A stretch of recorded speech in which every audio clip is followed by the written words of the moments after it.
I went to buy 11-inch drums from O'Reilly's and they didn't fit the car. Be sure that if you're going to go with 11-inch drum brakes, do not use these drums. I've put the part number, you'll see it here in the video. Also, luckily, I was able to take the drums back. O'Reilly's gave me my money back, and we were able to locate an alternative drum. All right, so today we're going to put the brakes back on the car, and I'm going to show you step by step every little piece so that if you're following this, you could put yours back together exactly the same way. So this is the driver's side of the car. I went ahead and de-rusted the best I could my brackets and stuff. This one here, you can see there's an L stamped on it. It's gonna basically ride right here like so, and it's gonna fit into the brake shoes on each side. So the spring, I have the spring, this little piece here facing towards the shoe. That's how it was. This L kind of shape, which the 10-inch brakes I don't think have this big of an L. But anyway, this side is going to go forward. This side is going to fit into the adjuster arm for the, or not the adjuster arm, the arm for the e-brakes. So I'm just going to set this there for now. Now you might be thinking these are straightforward. They're shoes, you just throw them on. Not so. There's some things you need to know. All right, so your shorter pad is going to go on the front and the longer pad is going to go on the back. I think this has to do with the adjuster arm, which was on the 10-inch brakes, but I don't have on the 11-inch brakes, so I don't think we'll be utilizing this. All right, so you see on the backing plate these flat areas? There's 3 on each side. This is where the shoe rides, so I'm going to put a little film of grease on there. That'll just help with the brake shoe movement. Back to the rear brake shoe, which is this one.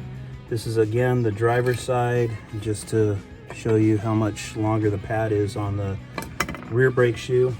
We're gonna slide the e-brake arm up here. We're gonna take our little horseshoe clip, slide it around here, and then close it to crimp it into place.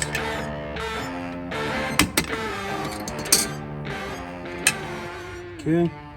All right, this is the kit that I got from O'Reilly's. Here's the part number H7250. Supposedly this is for 11-inch brakes. Oh, and of course, actually look, the little horseshoe clips are actually in the hardware kit. This is our old retainer for the shoes. This is the new one, so the length looks correct, so that's good. This is our old spring, and this is the new spring. New spring looks a little bit taller. Shouldn't be a big deal, we'll just have to compress it more. Here's the old upper spring, this is the new upper spring. They both look the same, so that looks good. Now the old lower spring is completely different. Now if you remember when I took this apart, this spring was actually like kind of flexed over the top of the adjuster star, which doesn't seem correct. So we're gonna try to put this spring on. I think this is probably a better setup. It's probably gonna clear the adjuster star better, being a smaller diameter than having one long side. We'll just have to go to a different hole. But in the picture, in the manual, it actually does show this spring. So this, I believe, is original to the car, or original to the 11-inch brakes anyway. All right, and we got our new wheel cylinder in there. We're gonna put these forks that go into the wheel cylinder in. I'm gonna put some grease around the ends here, and then I'm gonna pop them into the boots. It's hard making a case that drum brakes are easier than disc. They're not. I mean, disc brakes are just so much simpler when it comes to changing the pads versus the shoes, but it really is not that hard to do drum brakes. Okay, you're gonna find these pieces that go under and over the spring.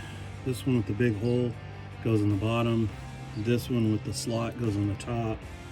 And the new ones are all the same. Cheaper to manufacture, just making them all the same. It'll still work. Basically the bottom one, instead of having a hole, you just slide it through like so, and then the top one is going to go through like that and lock into place. Okay, so let's go ahead and get this front shoe on. I'm going to hold the rod from the back side so it stays straight. It's going to go through that hole on the shoe, and then this guy's pretty straightforward. You're going to get this fork into the front shoe here. This guy here kind of goes up against this. This big slot here is where this rod is going to reside, like that. Okay, it's kind of in place. I'm going to put one of these guys on, then the spring and the top one. I'm going to align the slot to the tip of the nail. And I got my tool, spring tool, this retainer spring tool, and then push and then twist. And I'm just going to show you up close so you can see how everything is on there. You can see how the slot is 90 degrees to the tip of the nail. All right, now for the rear brake shoe. So before we put this guy on, we're going to want to put the emergency brake cable on. It's going to go, you're going to slide the spring back. You're going to slide the fork in like this and then twist. And then we're good to go here. Put everything in place. Put a nail through it. Put a retainer spring base. Remember, the high side's going to face this way for the bottom one. Then your spring, then the top one, and the tool. Okay, pretty easy. All right, we'll show you close up of everything now. So here's the plate in place. The front is going straight into the front shoe. The back side keys into this arm here for the e-brake cable. We got the e-brake cable, can't really see it, but you saw that go in. And we've got the fork to the wheel cylinder here. This guy's gonna go there. Now we're gonna put the adjuster in. All right, so looking at the manual, here's the 11-inch brakes with self-adjusters. So you can see it has the cable. It's got that little plate in there where the cable goes around and hooks up into here. It's got this plate type bracket thing, and then the spring goes across here. So the spring kit I have, this spring looks like it's to this kit. These are the 11-inch brakes I have, which don't have the self-adjusters. And then it had this single large spring. So if I can't make this spring work, which it's possible I can't, I'm gonna have to reuse my old lower spring. Fortunately, the top springs are the same, so we'll put new springs on the top. All right, we're still on the driver's side of the car. The self-adjuster is gonna go in like this, where the star side is towards the rear. But we're gonna go ahead and put it in as shown and how it was when I took it all apart. All right, guys, I just noticed something. They don't give you new bases of the retainer springs. So this is what you would have from the factory. The ones that I put on here, I used, basically they only come with this style with the slot. So I put one on the bottom and one on the top. But they don't give you any more than 4 in the kit. I guess they don't want you to use a base. So I'm gonna go ahead and pull these back off to take these out, and I'm gonna go ahead and run the original bases inside of here, just so there's something. I mean, to me, it seems like you wanna limit the amount of movement, you know, our ability to slide around. And I think without this in here, I think the spring can potentially move around more than it should. Maybe it's no big deal, but we're gonna go ahead and, you know, pull these off, because I'd rather have the new ones. These old ones are a little bit on the pitted side. They'd probably be fine, but we'll go ahead and take these back out and run these tops on both sides, and then run our old bases.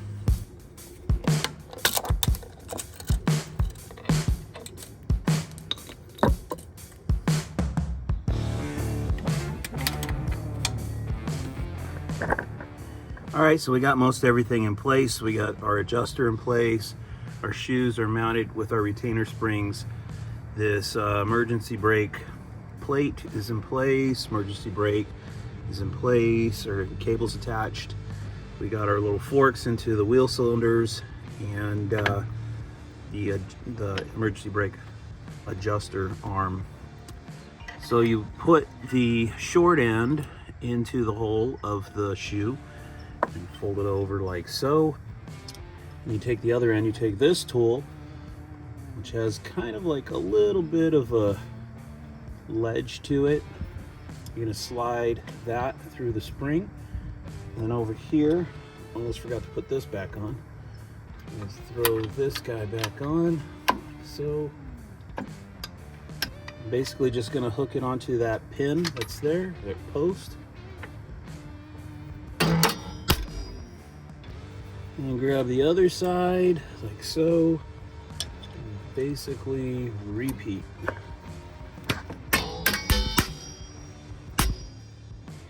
All right, so there's the upper springs. Pretty straightforward. Now we just got to figure out the lower spring. All right, this looks like sort of the best, only place you can actually put this spring. I tried putting it in this hole. There's not enough tension on it. Even on this hole to there, there's not a lot of tension on it. So I don't think that's gonna work. If I go to this hole and over, I think that's way too far away to reach. So I think that's out. We're gonna have to use our old spring here. But before we do that, on the off chance that that wasn't gonna work, I went ahead and ordered these from Rock Auto. So here's Dorman HW7250. This is basically the same kit as these brake bests, even the same part number. And when I open the bag, the same spring, same green spring. So we know that won't work. But I also ordered these Raybestos brakes, H716. And here's what they look like in the bag. And that spring is definitely different. It might work. I mean, it's different than the original spring. I think I'm gonna go ahead and pull it out and see if it'll do the trick. Let's see if this spring will work. These guys usually will go into a bigger hole like that. That's pretty far away. I think it's got to work with adjusters. This is why we don't throw anything away. So I still have my original springs. I'm gonna go ahead and reuse them. All right, before we put this spring on, let's think about this. This is my documentation, so if I ever need to go back and readjust these brakes, which I will because they're not self-adjusting, by having this video and this record, I can kind of figure out how to adjust these. So I want to be able to adjust these brakes without having to take the wheel off and stuff. So number one, remember that the spanner or the adjuster teeth is in the back. So we're going to come in through this back hole. Okay. And when I come in, wow, I don't think I'm going to be able to do that with the drop blocks. I guess it's not going to matter, but for the rest of you guys, I'll go ahead and document this. So in order to tighten the brakes, which means to push the shoes outward so it's tighter against the drum, we need this guy to turn in this direction. Now from the back side, that means the teeth are going to be going up. We'll have to be pushing them up. So we'd be going in like this with the spoon and prying on the teeth upward. In, upward, pull out, down, in, upward, and that will tighten the brakes on the driver's side. Now let's put the spring on. The bottom one's always fun because you can't really, you know, pry against the post like you can on the top.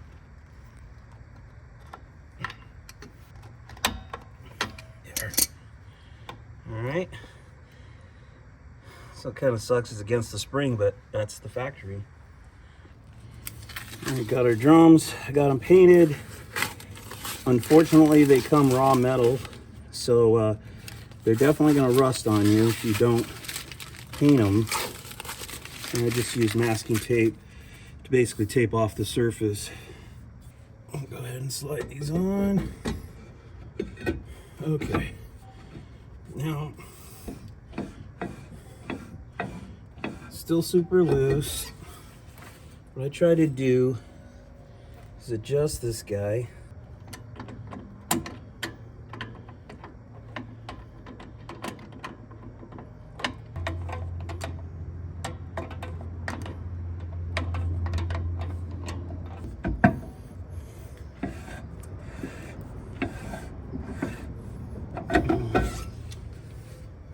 Still got a little too much drag.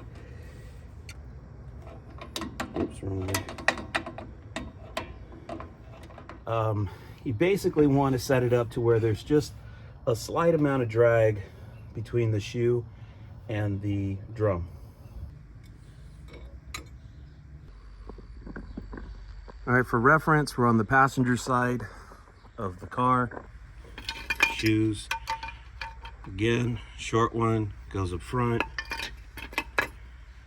Our emergency brake lever is going to go through that hole.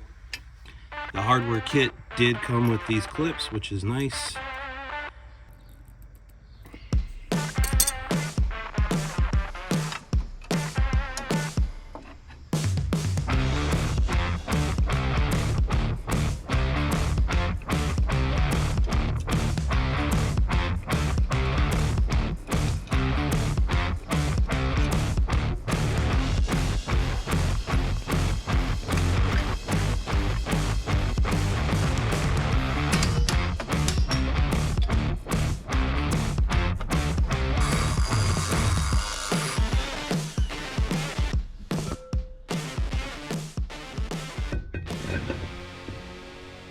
Alright.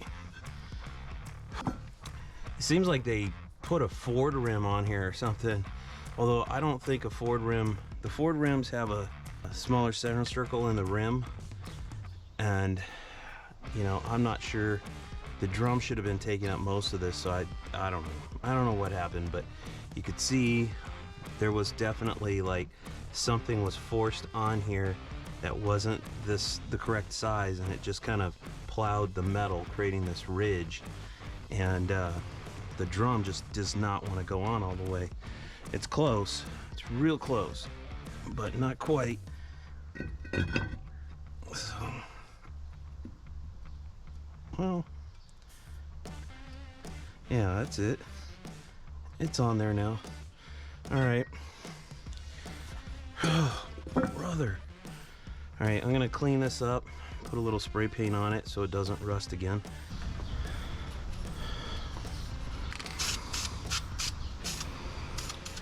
All right, gear oil. So you can buy the good stuff like Lucas, which is considerably more expensive than the cheap stuff like Master Pro. You know, if I had a lot of money invested into the third member, like a Sure Grip or something like that, low gear, I'd probably want to run the best. But this is a 323 open rear end. I got it for free. Not that that really factors in anything, but I think this gear oil is going to be just fine. So, you know, if you were in colder weather, you're going to want to run a little bit less viscous, you know, lower weight, say 75-ish. But we're in California, you know, it's warmer weather, so I'm going to run the 80-90. It'll be fine for this. Anyway, this is what we're going to run. We're going to run the cheap crap. I think it's going to be just fine, and we'll see how much it holds. These are 32 ounces, it says, almost a liter. You know, I don't know what that is in a quart. You know, looks like it's maybe 1.5 quarts or so. All right, well, we're gonna find out if this thing leaks at all. And if you're wondering how much goes in here, I don't know off the top of my head, but the fill line is basically the bottom edge of the threads here to this hole, the fill hole. So we're gonna basically keep filling it up until gear oil's right there, and then we'll stop.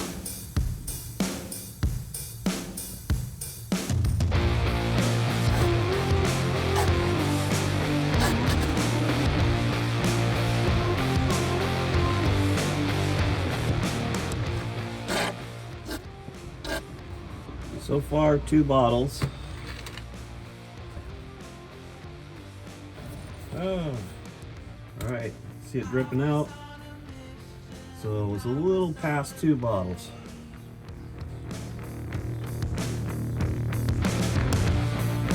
This is my transmission. I know I sound insane. Please just listen. Pick me up, hold it down. Baby, just don't let me drown. Pick me up, hold it down. Baby, just don't let me drown.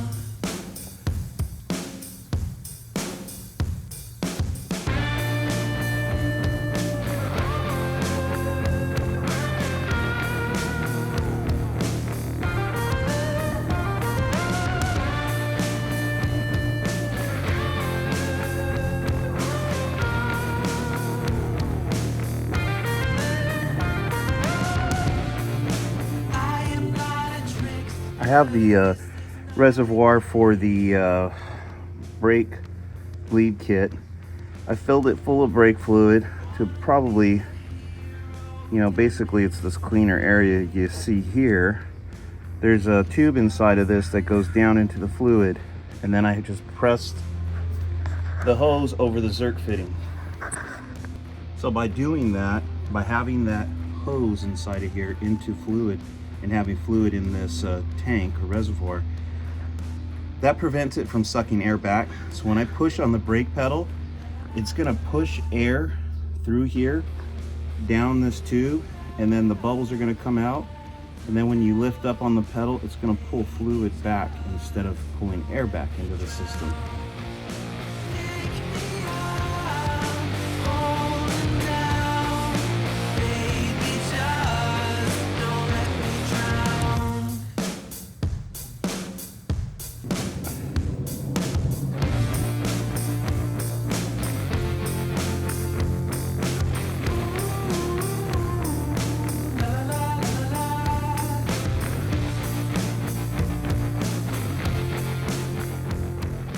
I got these brand new 11-inch drums. You saw me grinding on the hub of the rear axle on the passenger rear to get it to fit. I got it to fit, right? And the freaking drum doesn't fit. It's wrong. It's dimensionally wrong. So let me show you. All right, so we had burrs on here. I took those burrs off, put the drum on this way. So I can see that the hub is going all the way through the hole of the drum so that it'll fully seat once we bolt it on.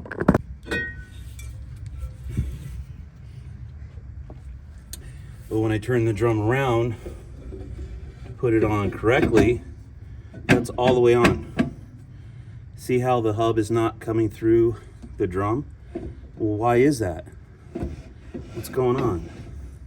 Either the shoes are hitting on the inside of this drum, or the backing plate is hitting on the inside lip here of the drum, and it's preventing it from going on all the way. So if I were to put a wheel on this and tighten all this down, this axle is not going to turn because it's going to be wedged against either the shoes or the backing plate. Could even potentially cause a lot of damage, right? Here's the old crappy 11-inch drum. Came off of everything. came off the brakes. See that? See how it goes onto the axle hub all the way? See how it's not hitting the drums? Backing plate's not rubbing. I could put a wheel on that. I mean, the shape is just all different, so I don't know if this is creating room for the shoe that this one doesn't have. Well, I mean, it should be scratching this if it's the shoe on here, or it should be scratching this, right? I can't tell where it's rubbing. Here's what we're gonna do. I'm gonna try putting grease and let's see if it transfers to the drum. I'm getting extremely frustrated, but finally figured out where it's touching. So I threw some grease here and on this edge to see if it transferred inside of here or on that face, that inner face, and it didn't. It's like, well, where the hell is it rubbing? So I took some silicone and I put basically little spots here on the corners on this edge. Then I also put it one on that edge and one on this edge to see if this would touch the inside here, see if it's bottoming out there. So these did not transfer here, but these did transfer. You could see it right there. It transferred there, and it transferred there. This is the spot to this edge, and it transferred there.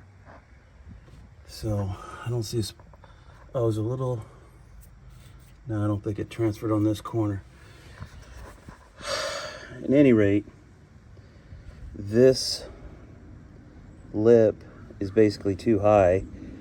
I mean, it's flush with this, which seems to be how it is on this old one as well. But, you know, the old one's just completely different. You know, it's got like that pocket for the shoes to go into. I think the overall drum, like this face is in farther than this one. This one isn't in far enough. So I'm gonna drop by O'Reilly's on the way into work.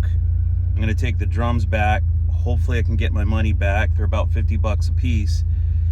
And then I'm gonna try to get a different brand from them. I definitely don't want to get another set from the same brand because I think, you know, their prints, dimensions, or whatever is what's the problem. And then I'm gonna put up here the part number so you guys don't have to suffer like I do and buy these 11-inch drums. I don't know if their 10-inch drums are screwed up like this, but I can tell you for sure their 11 inches don't work. The brand is BBR, part number 1938DGS. So if you have an 11-inch rear drums, I assume front drums, you know, same problem. Do not buy these. They will not fit. They'll interference with your backing plate. So stay away from them. Good news, we found a different set of rims from a different manufacturer, different part number. It looks like it's for a 73 Coronet, 11-inch. You know, sorry for the noise. The neighbors have their landscapers come out on Saturdays, make a bunch of racket. So hopefully you can hear me okay. I got the drums exchanged, so I was able to take the old drums that don't fit the car back. I don't think they fit any 8 3/4, so I don't think they'll work at all. And then I got these new ones. So let me show you the receipt and the part number for the new brakes, or the new drums, I mean. So you can see how different they look. These have the ribs on the outside. This area is kind of raised out, which could be bad. And then when we look at the drum, what the heck? Oh, looks like it's ground for weights. Anyway, this is kind of recessed. The features on this drum look more like the original drums that are on the car. So I have higher hopes. We'll see. We won't know till we know. We basically just got to put them on. And the problem was this ridge was hitting the back plate. So we'll check all that before we go through the trouble of cleaning these and painting them. Also, the drums that do not work are the 1938 DGS. I think this is the same brand, which is what these drums are, so we could still have a problem. These are 2953 DGS. They're about $100 more than the other drums, but if they fit, I'm okay with that. Yeah, those fits like a glove. Perfect.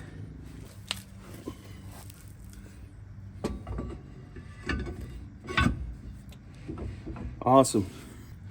They look more heavy duty too with the cooling fins out here.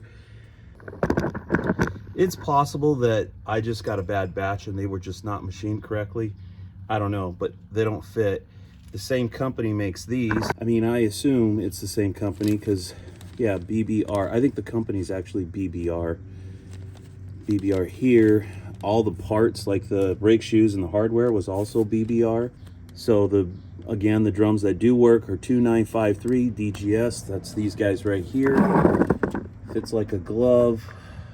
I'm gonna go ahead and clean all the corrosion resistance it has on it. Just wipe them down basically with some thinner or something, or brake cleaner or carb cleaner, and then paint these. We'll have to tape them again, get these back on the car, get the car back down on its wheels for a nice change, and call this done.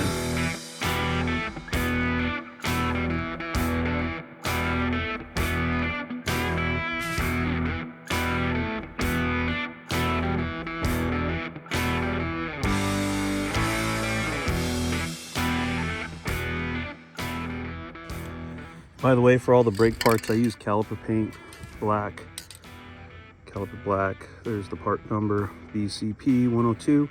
The caliper paint is pretty durable against like brake fluid and stuff like that. I'm not saying it's bulletproof against it, but it holds up a lot better than most paints. So definitely recommend that. This one's duplicolored.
So I tightened it up where this wouldn't go on, and then it was probably about a revolution to a revolution and a quarter of backing it off.